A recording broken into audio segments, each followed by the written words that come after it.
he is one of the world's leading advocates for Bitcoin and Lightning.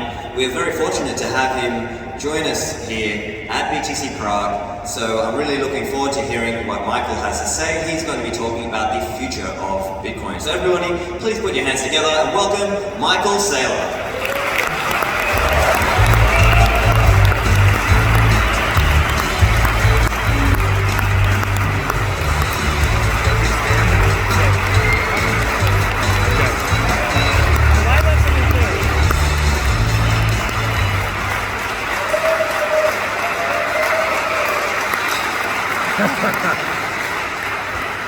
Thank you for joining me today. I was really excited about this opportunity to come and give this keynote in Prague. And a lot of my speeches have been fireside chats or just discussions. And the organizers in Prague, they're very thoughtful, and I think they're a bit more organized. And they said, you know, you really should come up with slides. And I thought, slides? So, this is my first presentation this year with slides.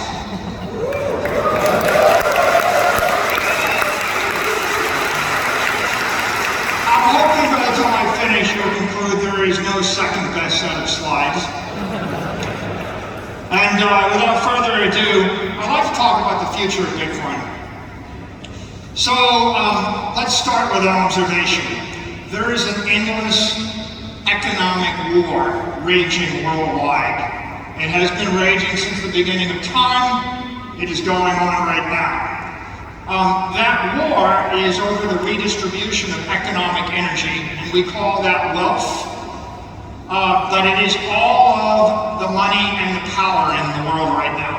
And so we have a nice map of the wealth of the world here. And the question is, how is that wealth being redistributed every single month and every single year? There are three primary drivers. The first driver is government policy. The most powerful actors in the economic war are governments everywhere in the world. They are moving money around. When I use money here, I mean economic energy or wealth. They're redistributing it. The second big driver in this economic war is technology. It's the advent of the Apples and the Googles, and it's electricity, and it's fire, and it's cars, and it's Teslas, and it's AIs. The third driver in this economic war is work. It's all the hard work, it's the competition, it's the energy. When you get up in the morning, you go and you work as hard as you can. Now, sad to say, that the government is an order of magnitude more powerful in that economic driver than the technology, and the technology is an order of magnitude more powerful than your work. And I think you understand this. If you work as hard as you can, but without a machine, or you work as hard as you can without the access to a computer, there's only so far you're going to get. Now, I was thinking about Bitcoin and how Bitcoin plays in all of this. And you can see in my chart, Bitcoin's about $400 billion of this $900 trillion worth of global wealth. You see gold is 12 trillion, and equities are 115 trillion. It used to be gold was equal to equity. If you go back 50 years, it used to be gold was about equal to equity. So what happened? Well, there's a lot of technology in equity. You know, we talk about gold being a shiny, dead rock, but think about gold mining and think about what technology has done to gold mining in 50 years. Semiconductors don't make it easier to mine gold. Mobile phones don't make it easier to mine gold, right? What's happened in equity? Well, you've got Tesla, you've got Apple, you've got Google, you've got Amazon, you've got the internet, you've got the telephone. So technology has shifted the balance of power from gold to equity. Government policy is shifting the balance of power. Look at bonds. Bonds are driven very heavily by government policy. Real estate driven very heavily by government policy because government policy controls capital and cost of debt, and that drives real estate. And of course, there's money over here. So, most important point is the government is changing this field, technology is changing this field, and you can work as hard as you want, but you're going to have to take into account government policy and technology if you want to actually survive in this world. The world reserve currency is the dollar. It's collapsing against assets like the S&P index, like real estate, like gold, like art. And this is a sobering thought. If we had sound money, the dollar wouldn't collapse. But you've probably seen this chart. This is the dollar collapsing against consumer goods. Consumer goods, the dollar is 95% weaker. It means consumer goods are 20 times more expensive today than 100 years ago. Now, consumer goods are manufactured items, candy bars, bottles of water, Netflix videos. They're things that are coming off an assembly line and they're getting stamped out with a low variable cost. This is the cheapest, least scarce stuff in the civilization, and yet it's 20 times more expensive. Now, a lot of times, government officials show you this chart and they say, well, this is the impact of inflation. This, in fact, was generated by the Bureau of Labor Statistics. But the sad fact of the matter is, this is as good as it's ever going to get for you. This is a different picture. What if it wasn't easy to stamp out manufactured biscuits or Netflix videos? What if you had to do work to dig the gold out of the ground? Gold is a bit harder. And so the dollar has collapsed 99% against gold in that same 100 years. Not 95%. By the way, gold is not scarce. We keep creating more gold, we get better at it, but at the end of the day, it's a bit more scarce than Netflix videos, and it's a bit more scarce than drywall. Let's talk about something that's even more scarce. The 500 most valuable companies in the S&P. The US dollar has lost 99.8% of its value against the S&P index over that same 100 years. That is actually a closer measure to the inflation rate. This is the world's strongest currency. This is the currency backed by the country that won every war in the last 100 years. This is as good as it's going to get for you. This is as good as it gets, and it will get worse. Now, how do you measure inflation? If I measure inflation against something I can manufacture for free, inflation doesn't look that high. If I measure inflation against a yardstick that is fixed, that's thermodynamically sound, then you see the true measure of inflation. S&P is one example of that. This is Miami Beach. Miami Beach runs 96 blocks. There's that much beach. 100 years ago, there was that much beach. No amount of semiconductor technology or factories make more beach. The dollar has fallen 99.8% against the beach in 100 years. That's how you start to see what's really going on with the world's strongest currency. Now I have some bad news for you. We're not in America. We're in another country. Foreign currencies are collapsing against the dollar. This is the Argentine peso against the dollar. In 20 years, the peso goes from 1 to 500.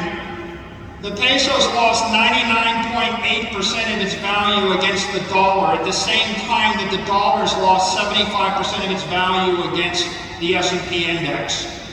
I'll let you do the math.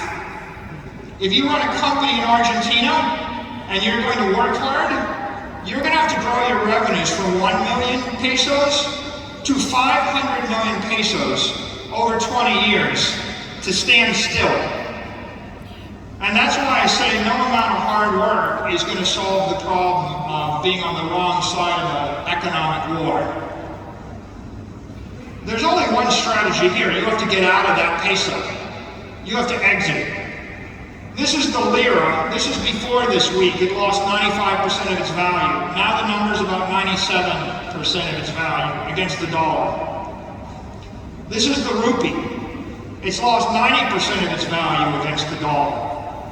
So that 99.8% loss is another 90%. So we're kind of running out of numbers to calculate just how much of your wealth has gone from you to the government.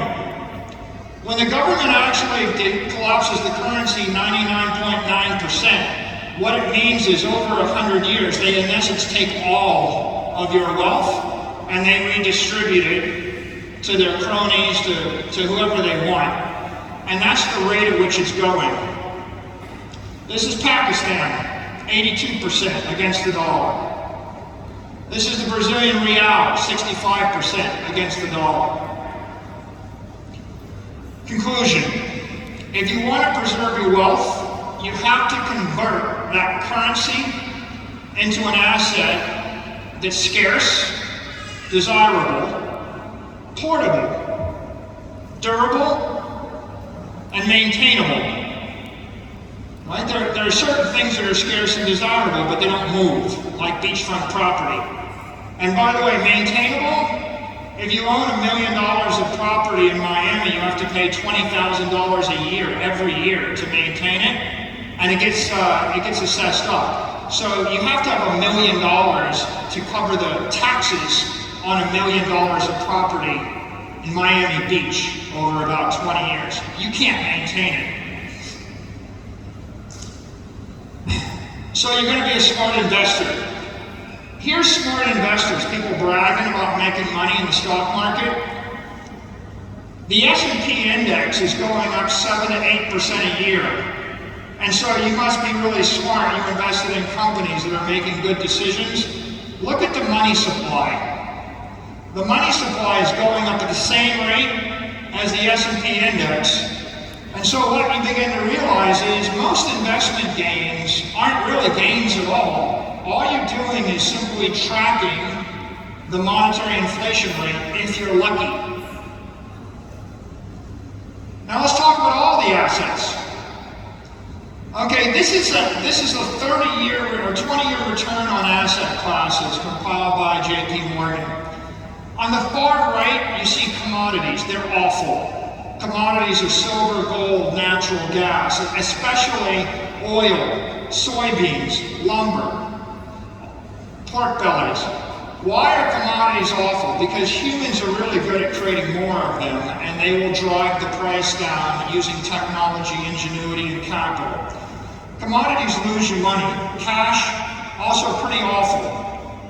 Now, you see the inflation rate that the largest bank in the United States marks? They mark it at 2%. That's what the government tells you their inflation rate target is, 2%. That's their consumer inflation rate. That's fake, right? Every single 10 years or every few years, I'll just redefine the market basket of goods, and I'm going to put drywall and manufactured biscuits and Netflix videos and something cheap. You can be sure I take the expensive stuff and I move it out of the consumer basket, and I take cheap stuff and I put it in the consumer basket. And you're moving toward a world where you live in a 300 square foot apartment constructed of drywall, sitting on a cheap rickety plastic chair with a set of goggles on while you imagine yourself in a beautiful universe with a bunch of digital stuff, and you'll get digital healthcare, and you'll get digital entertainment, and you'll have digital friends, and you'll take digital trips to digital vacation destinations in your digital jet. And everything will be good. That's the problem with the CPI. Now, look at the S&P index, right? You feel like you're a genius if you're getting 7.5% against that. But what if I told you the real inflation rate of the US dollar over 100 years is about 7.5 to 8%. That's the actual inflation. Now you see the average investor is getting 2.9% when they're smart. Commodities are less. The S&P is underperforming the inflation rate. Look in the far left. What's your best chance? It's called a REIT, Real Estate Investment Trust. If you have a property company and you buy the scarce, desirable real estate in the middle of London or New York, and if you can generate a yield on it, or if you're really good at it, you might be able to just barely keep your head above water.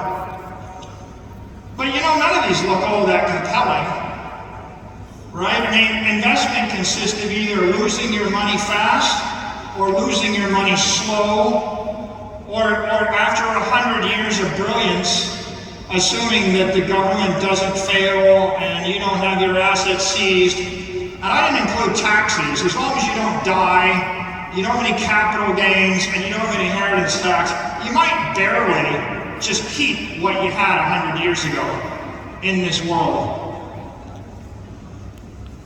Most investors, they just perform poorly because of bad habits.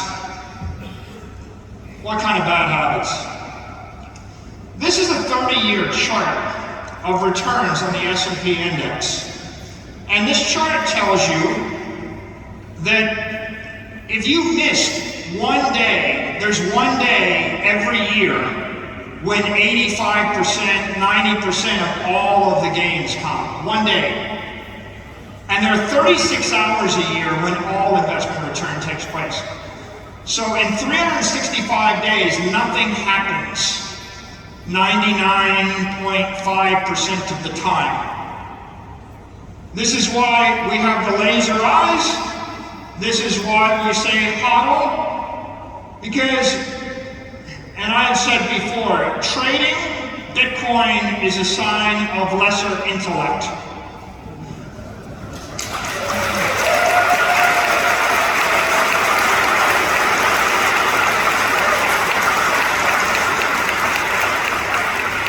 If I were to say 1% of the days you could trade successfully, I would be overstating your odds of success. You literally have to find the 24 hours out of 365 days when the market moves, and you will be wrong 99+% of the time if you trade. You're going to sit here and Bitcoin's going to be whatever it's going to be, and then one day you're going to wake up and it's going to double. And if you miss that day, you're going to be kicking yourself. HODL, don't trade. Most people destroy themselves by thinking that they actually can time the market. This is a chart as of about a month ago, and what it shows is year to date, 1% of the companies in the S&P index had all the gain. If you look at this chart this week, the number there are 493 companies in the S&P index that have collectively 0% return, and there are 7 that have 50% return. And another way to say that is 99% of the companies cannot keep up with inflation. You think you're going to pick stocks? You're going to pick the winner? There's a 99% chance you won't. And maybe there's a bigger idea here, which is if you have one of the greatest companies in the world, there's a 99% chance after 100 years of being great, you still can't keep up with inflation. And this is why I say maybe your hard work doesn't matter as much as government policy matters. You're not going to find the winner 99% of the time.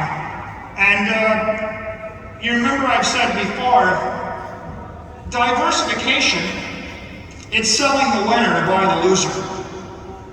Right? All these really brilliant investors that diversify, if they're smart enough to buy Apple or Amazon, when they diversify, they go from 44% return to 10% return. And if you manage to get it right, you may be the 0% return. So that leads us to the question, what is money? Right, because investment assets aren't working so well. What is money? Well, in theory, money is a way for you to store your economic energy and not have it stolen from you by the government, by a bad investment decision, right? Perfect money is in fact the solution to all your problems. But what is good money? Gold has been an aspirational money, but it's defective. And the reason gold is defective is because we keep creating more of it, and you can't custody it. And so if I keep creating 2 or 3% more, then that means that the half-life of your economic energy in gold is 35 years. It means every 35 years your money is cut in half, or the value of your wealth is cut in half. The only way to make gold perfect is to stop mining it and make it possible to teleport and carry around in your head. And of course, this is not happening with gold. It is difficult to create sound money. How difficult? Well, Bitcoin has gotten 50 trillion times more difficult to mine since it was formed. 50 trillion. Now, what is that telling you? Well, for the money to be sound, I have to cap the supply. And in order to cap the supply, I have to make it exponentially more difficult to create it. And human beings in this small corner of the world, Bitcoiners, who have been ignored, they figured out how to create 50 trillion times more work in those 14 years. That's what you're fighting against, and that's why commodities make awful money. That's why anything that can be produced with human intellect and capital will always be awful money, because you're betting against human intellect. I'm going to actually store my money in something that you can make more of, and I'm going to bet you're too stupid to make more of it.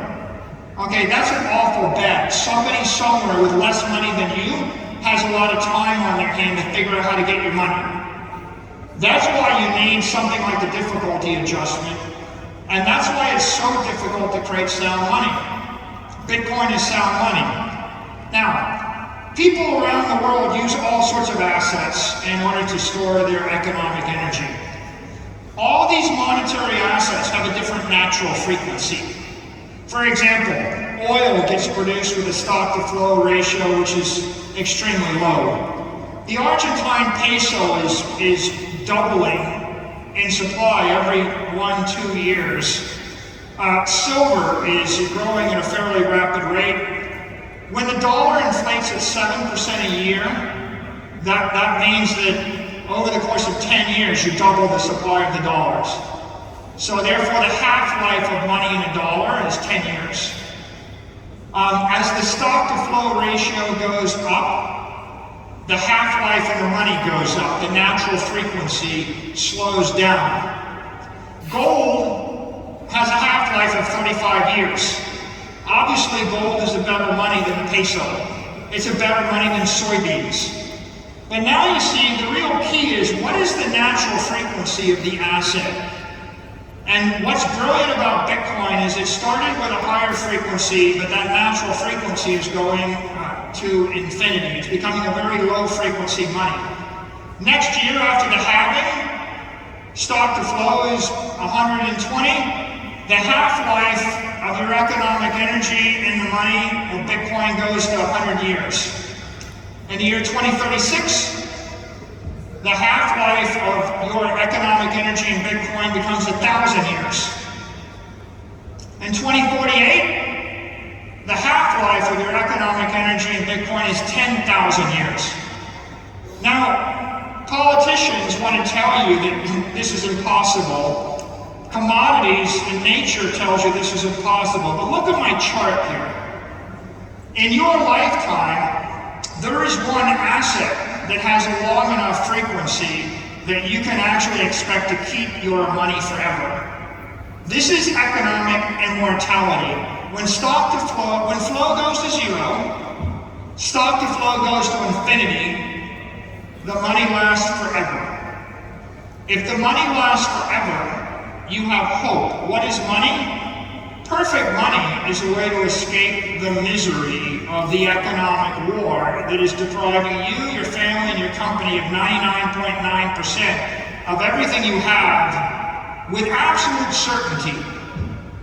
And there's no amount of work, and there's no amount of trading, no amount of thinking that is going to escape this reality. You're going to have to find this solution. What's the winning strategy? There's only one winning strategy that I see. It's hold the best money. And if you hold the dollar, which is the best currency, you're going to zero. If you hold a weaker currency, you're going to zero in a few years. Gold is a sort of better money than the currency. Stocks are a better money than gold. Bitcoin is a better money than the stocks. But let's talk about this a bit. The conventional organization, company, investor, they think the S&P index, they think corporate equity is the best money. They have monetized it, and that's what they're using. And so I wanted to break down what corporate equity looks like versus Bitcoin. You know, their traditional return, the S&P index is about 7% a year. Well, Bitcoin should, in theory, return 14% a year. It's returned a lot more. It's returning 40-50% a year over the past 3 years, and much higher over a longer period. But I want to lay out the reason that companies don't work as well as perfect money or digital money. First of all, you've got the dilution that comes from management. The management's going to pay themselves 1% of your return every year. You've got the risk of labor. Companies unionize, they have to pay labor, the cost of labor keeps going up. It's another 1%. You've got competition. There's going to be someone that's going to produce more gold or more iPhones or more something, more computers. It's going to cost you another 1%. You've got technology. You had a really good camera business and then the camera becomes software. It's going to cost you 1%. You've got regulation. The EU is going to actually fine Facebook or Google for doing something on the web. It's going to cost you 1%. You've got taxation. If I can locate your employees, locate your management, locate your company, locate your headquarters, it's going to cost you 1%. And then you've got war. And the war may be a hot war, where you've got a tanker and I blow it up, or it may be an economic war, like a tariff, and I'm just going to put a 25% tariff on you. Companies have all those risks. If you ask what's the cost of it, about 7% a year. What you can expect is over time, over 100 years, you're always going to pay the 7%. Now, what's the implication of getting a 7% yield versus a 14% yield? Because Bitcoin actually avoids that. How does Bitcoin avoid it? The Bitcoin virtues are, we replace management with cybernetic control. The software controls the system, not people. The software does the work for free. I replace labor with a digital system. I replace competition with an immaculate conception. There's only one Bitcoin. Satoshi gave it as a gift to the world. There's no competitor. There's no second best. Why? Because someone created this, gave it away to the rest of us without any beneficial interest in it. That's what makes it unique, irreplaceable, special. Instead of technology risk, like the iPhone 15, Bitcoin is just money, 1/21 millionth of everything there's ever going to be. It's not going to actually obsolesce. It's an immortal product. In 1,000 years, you're going to want to own 1/21 millionth of everything there is. In 100,000 years, you're going to want to own 1/21 millionth of everything there is. That's how you escape the competitive downdraft, and that's how you avoid the technology destruction. And of course, with regulation, taxation, and war, by being a digital asset, you're living in cyberspace. You can't destroy it. It's indestructible, it's incorruptible, it's global. Bitcoin's going to duck the exposures of these other systems. So what's the implication of that? If you had $1 million today in your company or in your family, and you hold it in cash in the world reserve currency at a 7% inflation rate, in 100 years, you will have, in today's dollars, $977. You will go from $1 million to 1,000. You'll lose 1,000x. It's 1 divided by 2 to the 10th. If you take all your $1 million and buy government bonds yielding 3.5% interest, you're going to have a 3.5% negative real yield. Carry that for 100 years, you're going to have $31,000. 3% of your wealth. If you're brilliant and you invest in the S&P, you're going to have $1 million. You'll have the same value, the same wealth in 100 years that you have right now, but no more. If you take half of it and invest it in Bitcoin, and the other half in the S&P, you're going to have $512 million. And if you go 100% Bitcoin, you're going to be a billionaire. All you gotta do is flip your $1 million into Bitcoin, hold it at 7% real yield 100 years, and that's the money you have times 2 to the 10th. And so you can see in a very simple way, there's a winning strategy, there's a losing strategy. Every other strategy is, the trading, the investing, just a waste of time. You could ask, what about the real world? Here's real world in the last 2.5 years since Microstrategy entered Bitcoin. Bitcoin has outperformed the S&P, the NASDAQ, gold, silver, and bonds. Bonds are destroying wealth, silver is destroying wealth, gold is destroying wealth. Bitcoin's crushing everybody, and you can say, well, what about MicroStrategy? All the guys on Twitter, they're all like Twitter trolls. Hey, you lost some money investing in Bitcoin. That's the MicroStrategy performance.